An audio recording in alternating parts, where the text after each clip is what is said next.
Hi everyone, this is Real World Audio. This is going to be a short video. I'm answering a question and a comment on the silver speaker connectors.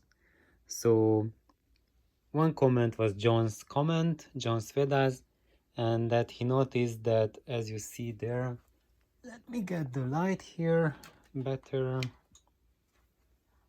You see the connector sticks out quite a bit. It sticks out about 20 millimeters, about 3/4 of an inch, and we could have made that bit stick out much less, and then because of the lower length it would resonate less, create less mechanical resonances, and just a shorter path.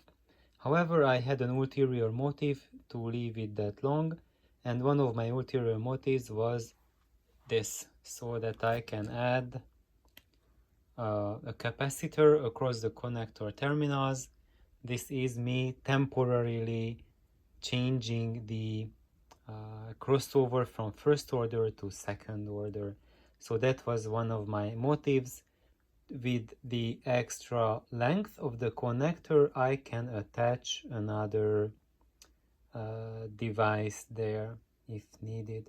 And my other motive for this connection was that, you see, I have this speaker cable, and it's pretty heavy, pretty hefty cable, and if that connector would be too close to the cabinet, then it would push the weight of this speaker cable way too strong against the cabinet, and that would transmit much more of the cabinet resonances.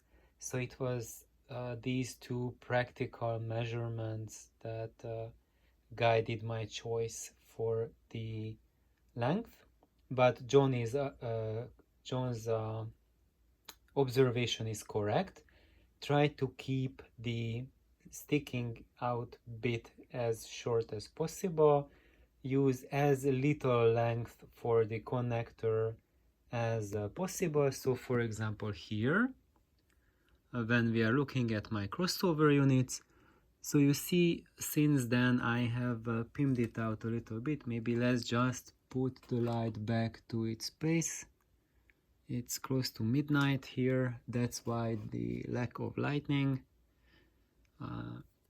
And as you see, this is how the bare connectors look like. I just installed that recently, and I have installed these this Phyton tape around the post. This is the Phyton tape. This is how it looks like. You see, it's hard to do this with one hand. Phyton. So this is the thing. They typically sell it for athletes, high performance athletes, like people who go for the Olympics, or they do competitive sports. They use these things day by day, because this also helps muscle recovery and tendon recovery as well. But also it helps our metal surfaces by giving them extra electrons when you shine light on it. So that's my way of protecting these silver connectors from corrosion. And the second question that I had, whether the gauge 12 silver rods are strong enough to be used as connectors, and my answer is yes, they are. So as you see here, these are the gauge 12 silver rods. So the gauge 12 silver wire is basically a silver rod, and it's pretty strong. So even though these are dead soft tempered, dead soft annealing, but they are strong enough that they can hold this monster thick cable. It's not a monster cable, but the thickness of it is monstrous, and it's really heavy. So and regardless of that weight, it can still hold it without a problem.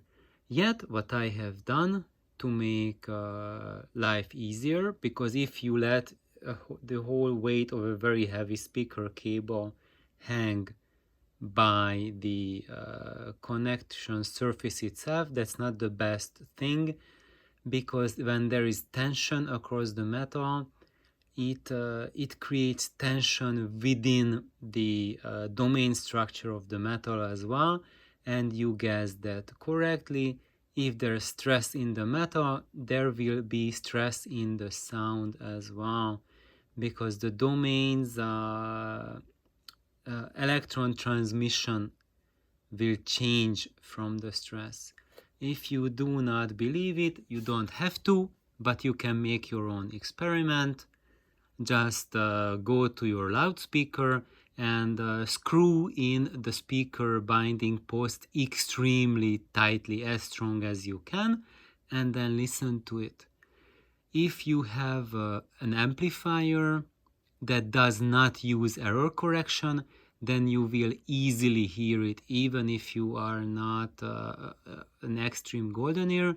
If you have amplifier that uses massive loads of error correction, you will hear the change only if you are a very extreme golden ear. And that's because when you have an error correction amplifier, which basically almost all solid state amps are, they correct whatever processes, what people call as errors creep up. But actually what it does, it makes the system very inert and resilient to changes. And one way it's pretty good, because some changes and some things that can creep into your audio signal are not good. But on the other way, on the other side, error correction is not good, because it also removes the lowest detail level from your music, and also smears time response and phase response. So ultimately you will end up with a processed sound and the frustration if you are trying out audio tweaks, because your system does not respond to tweaks. So whenever you are looking for changes and tweaks that people recommend to you, either me or someone else, just be very mindful of whether your system is responsive to that or not. And if you do not hear a change, it might not be your ears, it's simply that your system is not reactive. And in that case, you can, you will not hear changes unless it's a huge change. So thank you for tuning in. That's it for today. As you can see, the Gauge 12 silver is very easy, very good to use for this purpose. I'm adding one more thing, is that specific silver tubing that I've recommended, it turned out that it's quite a bit wider in inner diameter than the Gauge 12 wire, even though in the catalog it said that I have 0.1 millimeter clearance. I clearly have much more than that, so the connection is not as tight as I hoped for. But regardless of that, the connection that it makes is good enough, strong enough, that it still is a major improvement upon the traditional banana plug, whatever speaker binding post that I had before. So thank you for tuning in. Please like and subscribe. Bye bye.